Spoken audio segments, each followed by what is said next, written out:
ಮಕ್ಕಳಿಗೆ ಶರಣ ವಚನ ಸಂಸ್ಕೃತಿ ಪರಿಚಯಿಸುವ ಕೆಲಸವಾಗಲಿ. ಹುಮ್ನಾಬಾದ್ನಲ್ಲಿ ಶರಣ ಸಾಹಿತಿ ಕಲ್ಯಾಣರಾವ್ ಚಳಕಾಪುರೆ ಮಕ್ಕಳಲ್ಲಿ ವಚನ ಶರಣ ಸಂಸ್ಕೃತಿಯನ್ನು ಪರಿಚಯಿಸುವ ಕೆಲಸ ಆಗಬೇಕಿದೆ ಎಂದು ಶರಣ ಸಾಹಿತಿ ಕಲ್ಯಾಣರಾವ್ ಚಳಕಾಪುರೆ ಅವರು ಅಭಿಪ್ರಾಯಪಟ್ಟರು. ಹುಮ್ನಾಬಾದ್ನ ಸರ್ವೋದಯ ಸಭಾಂಗಣದಲ್ಲಿ ಬಸವ ಸೇವಾ ಪ್ರತಿಷ್ಠಾನ ಮತ್ತು ವಿವಿಧ ಬಸವಪರ ಸಂಘಟನೆಗಳ ಸಂಯುಕ್ತ ಆಶ್ರಯದಲ್ಲಿ ಭಾನುವಾರ ರಾತ್ರಿ ಹಮ್ಮಿಕೊಂಡಿದ್ದ ಶರಣ ಜೀವನ ದರ್ಶನ ಉಪನ್ಯಾಸ ಮಾಲಿಕೆಯಲ್ಲಿ ಅವರು ವಿಶೇಷ ಉಪನ್ಯಾಸವನ್ನು ಮಂಡಿಸಿದರು. ಮಹಾನಂದ ಮಲ್ಲಿಕಾರ್ಜುನ್ ರಟ್ಕಲ್ ಅವರು ಅಧ್ಯಕ್ಷತೆಯನ್ನು ವಹಿಸಿ ವಚನ ಪಠಣವನ್ನು ಮಾಡಿದರು. ಬಸವ ಸೇವಾ ಪ್ರತಿಷ್ಠಾನದ ಗೌರವಾಧ್ಯಕ್ಷ ಡಾಕ್ಟರ್ SR ಮಠಪತಿ ಮತ್ತು ಪ್ರವಚನ ಸಮಿತಿ ಅಧ್ಯಕ್ಷ ಮಲ್ಲಿಕಾರ್ಜುನ್ ಸಂಗಮ್ಕರ್, ಬಸವ ಸೇವಾ ಪ್ರತಿಷ್ಠಾನ ಅಧ್ಯಕ್ಷ ಬಸವರಾಜ್ ರುದ್ರವಾಡಿ ಮತ್ತು ಇನ್ನೂ ಅನೇಕರು ಈ ಕಾರ್ಯಕ್ರಮಕ್ಕೆ ಸಾಕ್ಷಿಯಾದರು. ಸೂತ್ರ ಪರಂಪರೆಯನ್ನು ಮುಂದುವರಿಸ್ಕೊಂಡು ಬಂದರೆ ಎಲ್ಲಿಯ ಶಾಂತಿ ಸಮಾಧಾನ ಸಾಧ್ಯ ಇದೆ? ನಾನು 25 ವರ್ಷದಿಂದ 25 ವರ್ಷ ಲಗ್ನ ಗ್ರಾಮಕ್ಕೆ ಹೋಗಿದ್ದೆ. ಅಲ್ಲಿ ನಮ್ಮ ದೇವರೇಶ್ವರರು ಚೆನ್ನಾಡು. ನಾನು ಅವಾಗ ಇನ್ನೂ ಬಹುದೇವಪಾಸಕ. ನನಗೆ ಇಲ್ಲಿಗೆ ತಂದಿದ್ದಂತಂದ್ರೆ ನನ್ನ ಹೆಂಡೆ ಇಲ್ಲೇ ಹುಡುಗಿ ಗ್ರಾಮದಾಗ ಬಸವ ಪ್ರಕಾರ ಮದುವೆ ಮಾಡಿದ್ರು. ಅಕ್ಕ ಅನುಗುಣ ತಾಯಿಗಳು ಕಾರ್ಯವನ್ನು ನೆರವೇರಿಸ್ಕೊಟ್ರು. ಅವರು ನಮಗೆ ನಮ್ಮೂರಲ್ಲೆಲ್ಲ ಇರೋರು ಭಾಳ ಅದೇನು ನಮ್ಮ ಪರಂಪರೆ ಬಿಟ್ಟು ಮಾಡ್ತಾರೆ, ಅದೇನು ಹಂಗೆ ಭಾಳ ತಿಳಿದಾಡಬೇಕು. ನನಗೂ ಅದ್ರ ಬಗ್ಗೆ ಅಷ್ಟು ಇರಲಿಲ್ಲ. ಏನೋ ಒಂದು ಅದನ್ನು ಸಾಕು ಅನ್ನೋ ಒಂದು. ಮುಂದೆ ಈ ಪರಂಪರೆಯಲ್ಲಿ ಮುಂದೆ ಬಂದಾಗ ನಾನು ಸುಮಾರು 1,000 ಮದುವೆಗಳನ್ನು ಬಸವ ಪ್ರಕಾರ ಮಾಡಿದ್ದೀನಿ. ಒಂದೊಂದು ಸಂದರ್ಭ ಮನುಷ್ಯರನ್ನು ಚೇಂಜ್ ಮಾಡಬೇಕು. ನಮ್ಮ ಮಕ್ಕಳ ಹೆಸರುಗಳನ್ನು ಶಿವ ಪರಂಪರೆ ಬಸವ ಪರಂಪರೆ ಹೆಸರಿಡಲಿಕ್ಕೆ ಒಂದು ಕಾರಣ.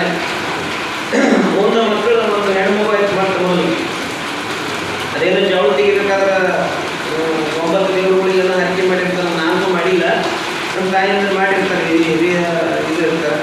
ಅವ್ರೇನೋ ಮನೆ ದೇವರಲ್ಲಿ ಏನೋ ಕಟ್ ಮಾಡಿ ನಾವ್ರಿಂದ ಐದು ಕಾಲು ಮುಂದೆ ನಿಮ್ಗೆ ಮುಗಿಸಲ್ಲ ಇಲ್ಲ. ಮುಂದೆ ಹುಡ್ತಕ್ಕಂಥ ಮಕ್ಕಳಿಗೆ ನೀವೇನು ಅರ್ಜಿ ಹೊಡ್ಕೊಂಡು ಹೋಗ್ಬಿಟ್ರೆ ಅದನ್ನು ಜೀವನ ಎತ್ತಿರಬೇಕು ನಾವು ನಿರ್ಧಾರ ಮಾಡ್ತೀವಿ ಅಂತ ತಿಳ್ಕೊಂಡು ನನ್ನ ಚಳಕಾಪುರ ಸ್ವಂತ ಮನೆಯಲ್ಲಿ ಬಸವಾದಿ ಶರಣರ ಒಂದು ಸಂಗಮ ಶರಣ ಸಂಗಮ ಮಾಡಿ ತೋಟಪೂರ್ತ ಈ ಚಿತ್ರದುರ್ಗವನ್ನು ಕರೆಸಿ ಈ ಕಾಶಿನ ತಪ್ಪರು ಅಕ್ಕ ಅನ್ನಪೂರ್ಣ ತಾಯಿಯವರ ಸನ್ನಿಧಾನದಲ್ಲಿ ಪಂಚಾಯತ್ ಒಳಗಿದ್ದಾರೆ ಬೀದರ್ನ ಬಸವ ಕೇಂದ್ರದಾಗ ಅವ್ರ ಕೈಯಿಂದ ಮನೆಯಲ್ಲಿ ನಾವು ತೆಗೆಸ್ಕೊಂಡು ಇದು ವಿಶೇಷ ಅಲ್ಲ. ಆ ನನ್ನ ಮದುವೆ ಆ ಒಂದು ಇದ್ರ ದಿವಸ ಆ ಊರಲ್ಲಿ ಎಷ್ಟು ಆ ವರ್ಷ ಮದುವೆ ಆಗಿರೋ ಎಲ್ಲ ಕಮ್ಯುನಿಟಿ ಮನೆ ಮಕ್ಕಳನ್ನ ನಾನು ಕರ್ತಿದ್ದೇನೆ. ಎಲ್ಲ ಮನೆ ಮಕ್ಕಳು ಒಂದೇ ಸಲ ಕೊಡ್ಬೇಕು, ಇಲ್ಲಾಂದ್ರೆ ಈ ಮನೆ ಮಕ್ಕಳಿಗೆ ಊಟ ಅಂತ ಹೇಳ್ತಾರೆ. ಯಾರು ಯಾವಾಗ ಬಂದು ಯಾರು ಯಾರು ಹೆಂಡತಿ ಯಾರು ಅಂತ ಗೊತ್ತಾಗೋದಿಲ್ಲ. ಅವ್ರ ಮನೆಯಲ್ಲಿ ಗೊತ್ತಿರುತ್ತೆ ಅಷ್ಟೇ. ಗಂಡ ಹೆಂಡತಿ ಬರಬೇಕು. 35 ಪೇರ್ಗಳು ಆ ಕಮ್ಯುನಿಟಿ ಅವರಿಗೆಲ್ಲ ಕರೆಸಿ ಅವರಿಗೆ ಬಸವ ತತ್ವದ ಮೂಲ ಸಿದ್ಧಾಂತಗಳನ್ನು ತತ್ವಗಳನ್ನು ಸರಳ ಸಿದ್ಧಾಂತಗಳನ್ನು ಮಕ್ಕಳಿಗೆ ಏನು ಹೆಂಗಿರಬೇಕು, ಮಗುವಿನ ಅಂತರ ಹೇಗಿರಬೇಕು, ಮನೆಯಲ್ಲಿ ಸಂಸಾರ ಹೆಂಗಿರಬೇಕು, ಅತ್ತಿ ಮಾವಂದರೆ ಹೆಂಗಿರಬೇಕು, ಗಂಡ ಹೆಂಡತಿ ಹೆಂಗಿರಬೇಕು ಅಂತಕ್ಕಂಥವನ್ನ ಅವ್ರಿಗೆ ಆ ಮಾತುಗಳನ್ನು ಹೇಳಿದ್ವಿ. ನಾನು ಈಗ 25 ವರ್ಷದ ನಂತರ ಒಂದು 2 ವರ್ಷದ ಹಿಂದೆ ಊರಿಗೆ ಹೋಗಿದ್ವಿ. ಅದು ಏನೋ ಒಂದು ಕಾರ್ಯ ಆಗಿದ್ದರೆ ನಮ್ಮ ಕುಟುಂಬದಲ್ಲಿ ಅಂತ ಆ ಕಡೆ ಹೋಗಿದ್ದಾರೆ. ಅವರೊಬ್ಬರು ಆ ಹೆಣ್ಮಕ್ಳು ಗೊತ್ತಿಲ್ಲ, ನಾನೇನು ಗೊತ್ತಿರಲಿಲ್ಲ. ನಾನು ಕರ್ಕೊಂಡು ಬರೀ ಅಂತ ಕರ್ಕೊಂಡು ಮನೆಗೆ ಚಹಾ ಕುಡಿ ನಮ್ಮ ಚಹಾ ಕುಡಿ ಇಲ್ಲ ಬರೀ ನಮ್ಮ ಮನೆ ಕಾಲ ಹೇಳೋದು ನಾನೇನು ಶರಣ ಬಸವ ಅಂತ ಕರ್ಕೊಂಡು ಶರಣ ಬಸವ ನಾನೇನು ನಿನ್ನ ಹೆಸರಿಲ್ಲ ಇವರೇ ಕಾರಣ ನಾವು ಬೇರೆ ಏನು ಹೆಸರು ಇರ್ತಿದ್ದೋ ಗೊತ್ತಿಲ್ಲ. ರಿತಿಕ್ ರೋಷನ್ ಶಾರುಖ್ ಖಾನ್ ಏನಿರ್ತಿದ್ದೋ ಗೊತ್ತಿಲ್ಲ. ನಮ್ಮ ಮದುವೆ ಆದಾಗ ನಮಗೆ ಗೊತ್ತೇ ಇರಲಿಲ್ಲ ಇಂಥ ಪರಂಪರೆ ಹೆಸರುಗಳನ್ನು ಇರಬೇಕು ಅಂತ ತಿಳ್ಕೊಂಡು ನಾವು ಕೊಟ್ಟಿರೋ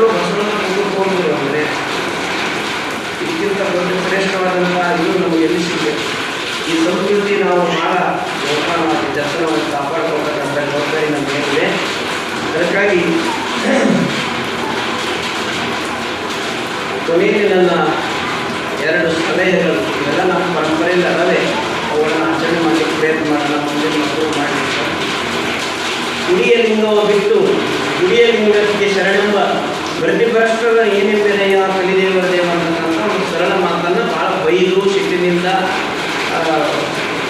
ಚರ್ಚಿಸಿ ಹೇಳಿದ. ಗುಡಿಯ ಲಿಂಗ ಕಟ್ಕೊಂಡ ಲಿಂಗವನ್ನು ಬಿಟ್ಟು ಗುಡಿ ಲಿಂಗಕ್ಕೆ ಹೋದರೆ ನಿಮ್ಗೆ ಏನು ಅನ್ಬೇಕು, ಎದರಿಂದ ಉಳಿಬೇಕು ಅಂತ ಕೇಳ್ಕೊಂಡೆವು ಕಲಿದೇವರು. ಅದಕ್ಕೆ ಆ ಶರಣರು ಹೇಳಿರ್ತಕ್ಕಂಥ ಕಠೋರ ಸತ್ಯವೂ ಇದೆ. ನಾವು ಏಕದೇವರಿಷ್ಟರಾಗಿರಬೇಕು, ಲಿಂಗವೇ ಸರ್ವಶ್ರೇಷ್ಠ, ಅದರಲ್ಲೆಲ್ಲ ದೇವಾನ ದೇವರುಗಳೆಲ್ಲ ಅದರಾಗೆಲ್ಲ ಏನು ಛತ್ತೀಸ್ಕೋಟಿ ಅನ್ನೋಲ್ಲ, ಅವೆಲ್ಲ ತತ್ವಗಳ ದೇವರುಗಳಲ್ಲ, ಆ ಥರ ಕಲ್ಪನೆ ಕೊಟ್ಟಿದ್ದಾರೆ. ಅದಕ್ಕೆ ಪ್ರಸಾದವನ್ನು ಹಾಳು ಮಾಡದ ಹಾಗೆ ನಾವು ಜಾಗೃತಿಸಬೇಕು. ನಾವು ಪ್ರಸಾದ ತಗೊಳ್ಳುವಾಗ ಪ್ಯಾಟ್ನಲ್ಲಿ ಹಾಕೊಳ್ಳುವಾಗ ಭಾಳ ಭಕ್ತಿಯಿಂದ ಪ್ರೀತಿಯಿಂದ ಅದು ಲಿಂಗದ ನೈವೇದ್ಯ ಅಂತ ತಗೊಂಡು ಎಷ್ಟು ವೇಸ್ಟ್ ಮಾಡಲಾರ್ದಂಗೆ ನಮ್ಮ ಹಿರಿಯರು ನಮ್ಮ ತಂದೆಯವರೆಲ್ಲ ಕೈ ತೊಗೊಂಡು ನೀರು ಕುಟ್ಟಿದ್ರು. ನಮ್ಗೆ ಇವತ್ತು ಅದೆಲ್ಲ ಫ್ಯಾಷನ್ ಆಗಿಬಿಟ್ಟಿದೆ. ಹುಡುಗರ ನಾನು ಒಂದು ಮಧ್ಯಪ್ರದೇಶದಾಗ ಒಂದು ಸ್ಪೋರ್ಟ್ಸ್ ಫಿಟ್ ಟ್ರೈನಿಂಗ್ ಇತ್ತು ಇಂಟರ್ನ್ಯಾಷನಲ್, ಬೇರೆ ದೇಶದವರೆಲ್ಲ ಬಂದಿದ್ರಲ್ಲಿ. ಊಟ ಕುಂತಾಗ ಊಟ ಮಾಡಿ ನಾನು ದಾಟಗಳು ನೀರು ಕೊಡ್ಬೇಕಾದ್ರೆ ಅದು ಹ್ಯಾಬಿಟ್ ಅದೇನು ಸಹಜ, ಅದೇನು ನಾನು ಅಲ್ಲಿ ಮಾಡ್ಬೇಕಂತ ಮಾಡಲಿಲ್ಲ. ಆ ಪಕ್ಕದವರೆಲ್ಲ ನಗ್ಲಿಕ್ಕೆ ಶುರು ಮಾಡಿದರು. क्या है ऐसे क्यों पी रहे हैं, देखने का पी रहे हो? ऐसे नहीं है, हमारा कल्चर ही है. वो ऐसे कल्चर में ಒಂದು ಸೆಷನ್ ನನಗೆ ಕೊಟ್ಟಿದ್ದರು. ಪೂರ್ತಿ ಅಷ್ಟು ಎಲ್ಲ ಬೇರೆ ಬೇರೆ ಇಂಟರ್ನ್ಯಾಷನಲ್ ಇದರಲ್ಲ ಅಂದರೆ ಹಿಂದಿಯಲ್ಲಿ ಅಲ್ಲಿ ಕನ್ವರ್ಷನ್ ಇತ್ತು. ನಮ್ಮ ಲಿಂಗತತ್ವವನ್ನು ಹೇಳ್ತಕ್ಕಂಥ ಒಂದು ಒಳ್ಳೆಯ ಅವಕಾಶ ಸಿಕ್ತು. ಬಸವಣ್ಣವರನ್ನು ಪರಿಚಯಿಸ್ತಕ್ಕಂಥ ನನ್ನ ಸಂಸ್ಕೃತಿಯಲ್ಲಿ ಹೇಳ್ತಕ್ಕಂಥ ಅವಕಾಶ, ಅಲ್ಲಿ ಎಲ್ಲ ಸರ್ವ ಸಂಸ್ಕೃತಿಯನ್ನು ಭಾಳ ತಿಕ್ಕಿ ನೋಡ್ಕೊತಾರೆ, ಎಲ್ಲವನ್ನು ಗೌರವಿಸ್ತಾರೆ. ಭಾಳ ಶ್ರೇಷ್ಠ ಇದನ್ನು ನಾನು ನೋಡಿದ್ದೀನಿ. ಆಮೇಲೆ 15 ದಿವಸ ತರಬೇತಿಯಲ್ಲಿ ನನ್ನನ್ನು ಅವರೇ ಲಿಂಗಪ್ಪ ಇಲ್ವಾ ಲಿಂಗಪ್ಪ ಇಲ್ವಾ ಅಂತ ಕರೀತಿದ್ರು. ಅದನ್ನು ಒಂಥರ ಖುಷಿ ಮಾತು, ಏನು ತಪ್ಪೇನಿಲ್ಲಲ್ಲ. ಹಾಗೆ ನಮ್ಮ ಮಕ್ಕಳಿಗೆ ನಾವು ಆಹಾರವನ್ನು ಪ್ರಸಾದವನ್ನು ವೇಸ್ಟ್ ಮಾಡಬಾರ್ದು, ಲಿಂಗ ನೈವೇದ್ಯ ಅಂತೇಳಿ ತಾಟ್ನಲ್ಲಿ ಒಂದು ಅವಳು ಬಿಡಲಾರ್ದಂದ್ರೆ ಯಾವ ಫಂಕ್ಷನ್ಗೆ ಹೋಗಿ ಹೋಟೆಲ್ಗೆ ಹೋಗಲಿ ಮನೆಯಲ್ಲಿ ಊಟ ಮಾಡಲಿ ಆ ಸಂಸ್ಕೃತಿಯನ್ನು ಮಕ್ಕಳಿಗೆ ಬಿಟ್ಟರೆ ನಾವು ಮೊದಲನ್ನು ಆಚರಣೆ ಮಾಡೋಣ.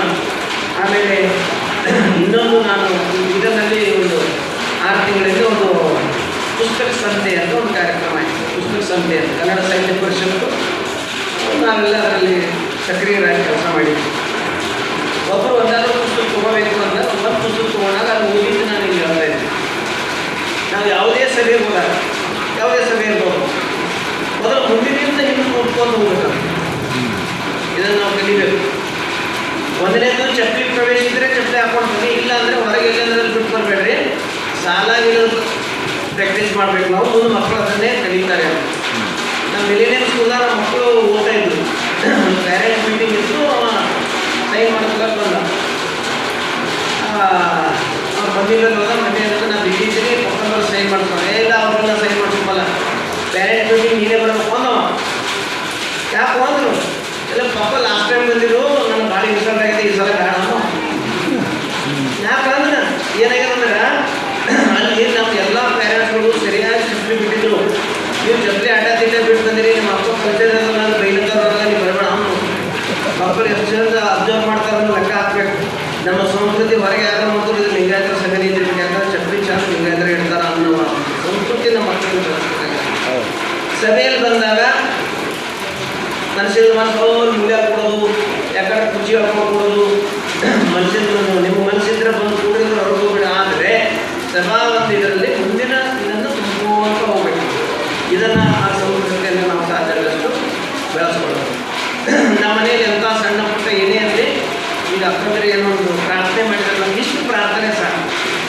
ಏನಾರ ಕಾರ್ಯಕ್ರಮಗಳು ಕೊಟ್ಟನೆ ಇರ್ಬೋದು, ಜಗಳ ಇರ್ಬೋದು, ಬರ್ತಡೇ ಇರ್ಬೋದು, ನಿಮ್ಮ ಮಕ್ಕಳು ಮೊಮ್ಮಕ್ಕಳು ಅದಕ್ಕೆ ಒಬ್ಬರೇ ಇರ್ಬೋದು, ಅವ್ರು ಬಂದು ಕೂಡಲಿ ಬಿಡಲಿ ಒಂದು ಬಸವಣ್ಣನ ಭಾವಚಿತ್ರ ಇಟ್ಟು ಅದಕ್ಕೊಂದು 5 ವಚನ ಹೇಳಿದ ನಂತರ ಮುಂದೆ ಅವ್ರಿಗೆ ಏನೇ ಕೊಡಬೇಕು. ಈ ಒಂದು ಸಂಸ್ಕೃತಿಯನ್ನು ಕೂಡ ನಾವು ಬೆಳೆಸೋದು ಭಾಳ ಜರುರಿ ಇದೆ. ನಾನು ಲಾಸ್ಟ್ ಟೈಮ್ ಹೇಳಿದ್ದೆ, ಒಂದು ತರಬೇತಿ ಅದು ಭಾಳ ಜರುರಿ ಇದೆ. ನಾವು ಮುಂದಿನ ಮಕ್ಕಳಿಗೂ ಕೂಡ ಬೆಳೆಸಬೇಕು. ಎಲ್ಲಿ ನಾವು ಇದರಲ್ಲಿ ಮಾಡ್ತೀವಿ, ಬರೀ ಮಕ್ಕಳೇ ಮಾಡೋದ್ನಾಗ ಏನು ಮಾಡಬೇಕು? ಅವರು ಮನಸ್ಸಿದ್ರು ಕೂಡ ಅದು ಏನಿರ್ತದೋ ಸಂಸ್ಕೃತಿ ಗೊತ್ತಿಲ್ಲ ಅಂತ ಮಾಡಲ್ಲ. ಅದಕ್ಕೆ ಮಕ್ಕಳಿಗೆ ಒಂದು ತರಬೇತಿಯನ್ನು ಮಾಡ್ತಕ್ಕಂಥ ಅಷ್ಟಾವರಣ ಪಂಚಾಚಾರ ಸಂಸ್ಥಾನಗಳ ಬಗ್ಗೆ ಅವರಿಗೆ ಅರಿವು ಕೊಡ್ತಕ್ಕಂಥದ್ದು ನಮ್ಮ ಲಿಂಗಾಯತರ ಮೂಲ ಆಧಾರ.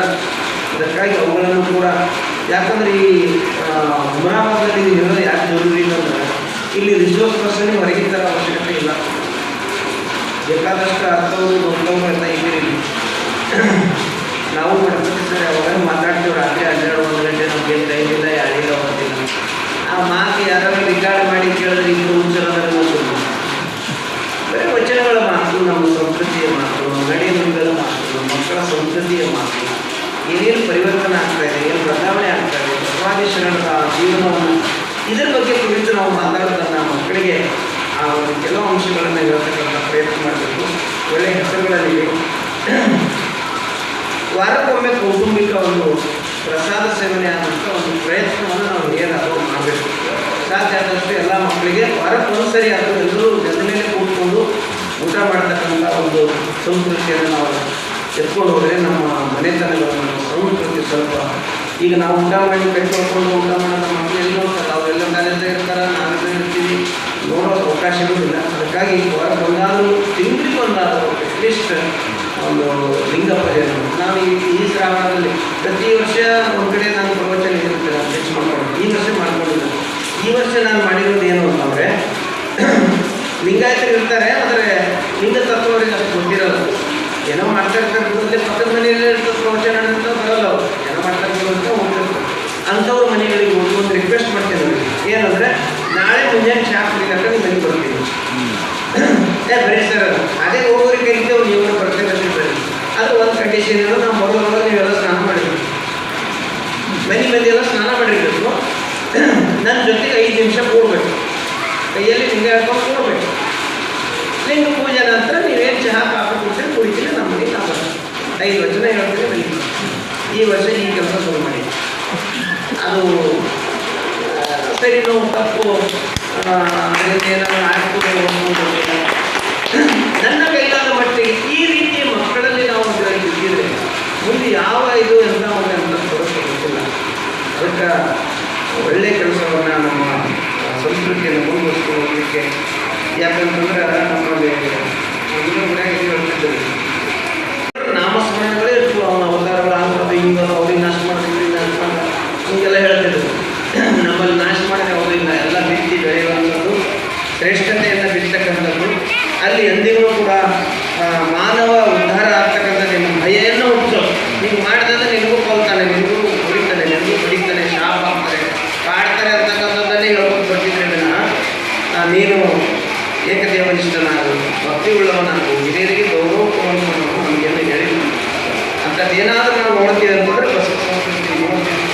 ಇದನ್ನು ಮುಂದುವರಿಸ್ಕೊಂಡು ಬಂದಂಥ ಎಲ್ಲ ಶರಣ ಬಂಧುಗಳಿಗೆ ಅನಂತ ಶರಣಗಳನ್ನು ಸಲ್ಲಿಸಿ ವಾರಸುದಾರದ ಪ್ರಯುಕ್ತ ನಮ್ಮ ಮಕ್ಕಳಿಗೆ ಹೆಸರಿಗೆ ಬಸವಾದಿ ಶರಣರ ಹೆಸರನ್ನೇ ಹಿಡಿದಿರತಕ್ಕಂಥ ಬಹಳ ಸೂಕ್ತವಾಗಿರ್ತಕ್ಕಂಥ ಸ್ಥಳೀಯ ಇರುವುದರ ಜೊತೆಗೆ ಬಸವಾದಿ ಶರಣರ ವಚನಗಳನ್ನು ನಾವು ಪ್ರತಿನಿತ್ಯ ವಚನ ಪಠಣ ಹಾಗೂ ಪ್ರಸಾರ ಮಾಡುವಂತಕ್ಕಂಥ ಕಾರ್ಯವನ್ನು ಮಾಡಬೇಕಂತಕ್ಕಂಥ ಮಾತನ್ನು ಸಹಿತ ಹೇಳಬಹುದು.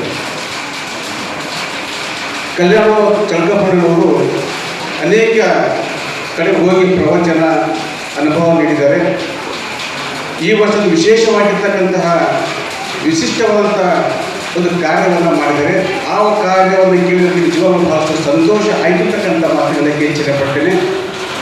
ಎಲ್ಲೋ ಗೊತ್ತಿರ್ತಕ್ಕಂಥ ಮನೆಗೆ ಹೋಗಿ ಲಿಂಗ ಪೂಜೆ ಮಾಡೋ ಮುಖಾಂತರ ವಚನ ಹೇಳಿ ಅವರ ಮನಸ್ಸನ್ನು ಪರಿವರ್ತನೆ ಮಾಡ್ತಕ್ಕಂತಹ ಕಾರ್ಯ ಇದು ವಿನೂತನ ಕಾರ್ಯ. ಹಾಗಾಗಿ ನಮ್ಮ ಹುಮ್ನಾಬಾದನ ಬಸವ ಸೇವಾ ಪ್ರತಿಷ್ಠಾನ ವತಿಯಿಂದ ಈ ಒಂದು ಸಮಾರಂಭದಲ್ಲಿ ಭಾಗವಹಿಸಿದ ಎಲ್ಲ ಶರಣ ಬಂಧುಗಳಿಂದ ಅವರಿಗೊಂದು ಜೋರಾಗಿ ಚಪ್ಪಾಳೆ ಮುಖಾಂತರ ಅಭಿನಂದನೆಗಳನ್ನು ಇದೀಗ ಕಲ್ಯಾಣ ಚಂದ್ರಪ್ಪನವರಿಗೆ ನಮ್ಮ ಬಸವ ಸೇವಾ ಪ್ರತಿಷ್ಠಾನದ ಗೌರವ ಅಧ್ಯಕ್ಷರಾಗಿರ್ತಕ್ಕಂತಹ ಡಾಕ್ಟರ್ SR ಮಠಪತಿಯವರು ಒಂದು ಗ್ರಂಥ ಸಮರ್ಪಣೆ ಮಾಡಬೇಕೆಂದರೆ ಈ ಸಂದರ್ಭದಲ್ಲಿ ವಿನಂತಿಯನ್ನು